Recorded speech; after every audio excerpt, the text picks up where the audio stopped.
Welcome to the podcast, Accounting, We Go Beyond the Numbers, from Ross Buehler Falk, a CPA and business advisory firm. I'm Kay Wagner, your host for this podcast series. You'll receive great business advice here, including accounting, tax tips, and a whole lot more that will help you grow your business. Here we go.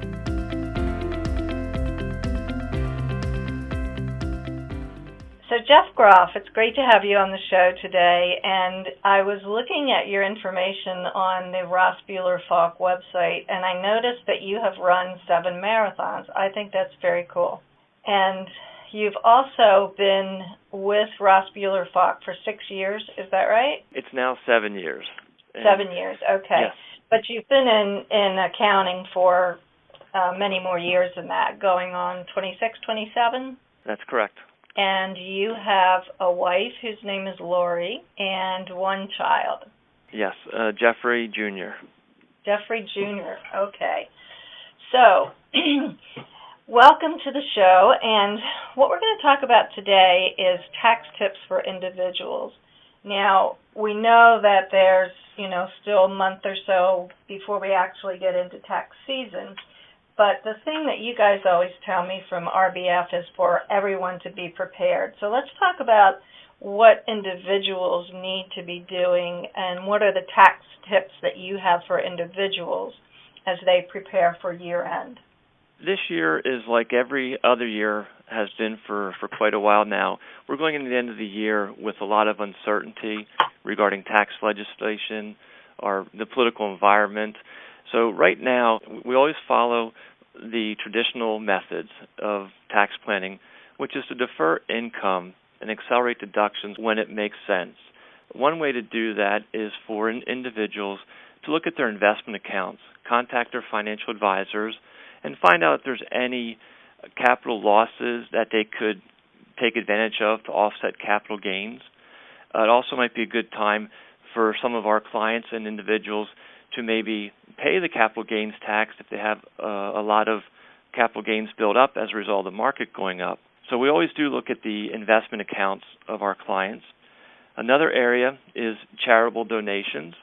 This time of the year, we have quite a few individuals that like to sell off stocks and donate that to charitable organizations because there are some tax benefits to doing that. Keeping track of medical expenses. Currently, with the high health insurance premiums a lot of people are paying, if they don't get that through their employer, and if it's not already pre-tax, they can potentially add those health insurance premiums to any medical expenses they have for an itemized tax deduction.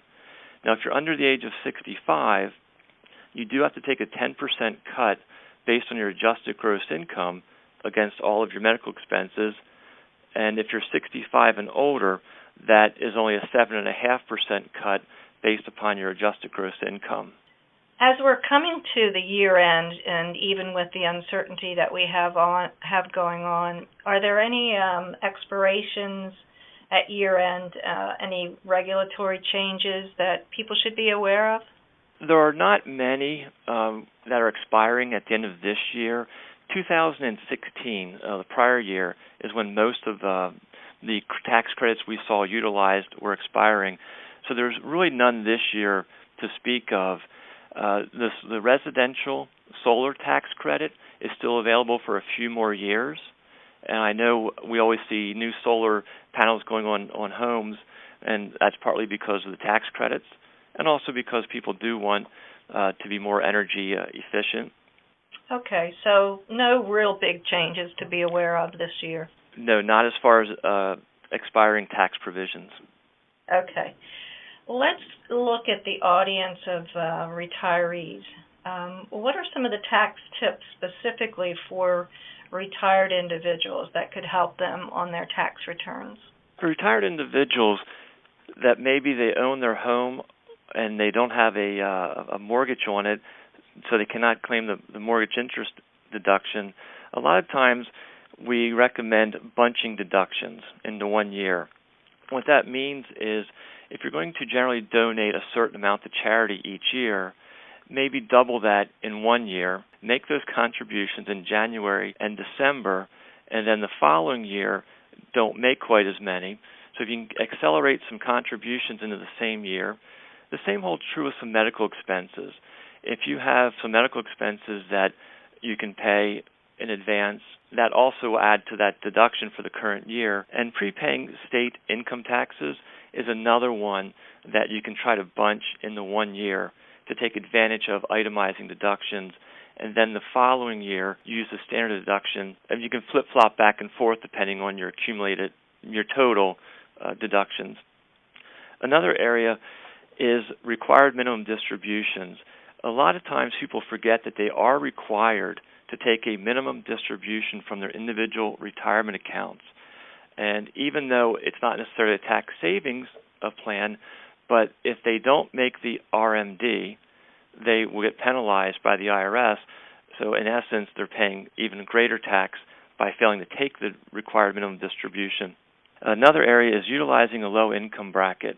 If you see that your income is going to be low this year, maybe you want to take out additional IRA withdrawals and take advantage of the 10% tax bracket and the 15% tax bracket. Sometimes that's overlooked because people don't want to pay any tax, but by getting it out at a lower bracket, such as a 10 or 15% bracket, you can accumulate that money outside of the deferred tax accounts. And then another one that we're seeing more of is as people approach retirement age, they're making larger health savings account deductions.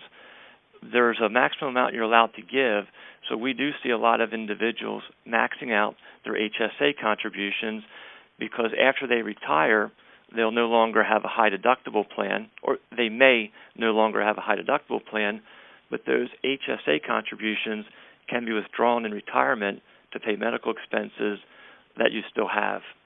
Okay. And back to the required minimal distribution, does that kick in at 65? No, it does not. The required minimum distribution starts at age 70 and a half, so it's the year when you reach age 70 and a half. Okay, so we know that the future is going to have an impact on us in terms of the laws that may be changed, and until we get to that point, what's your best advice?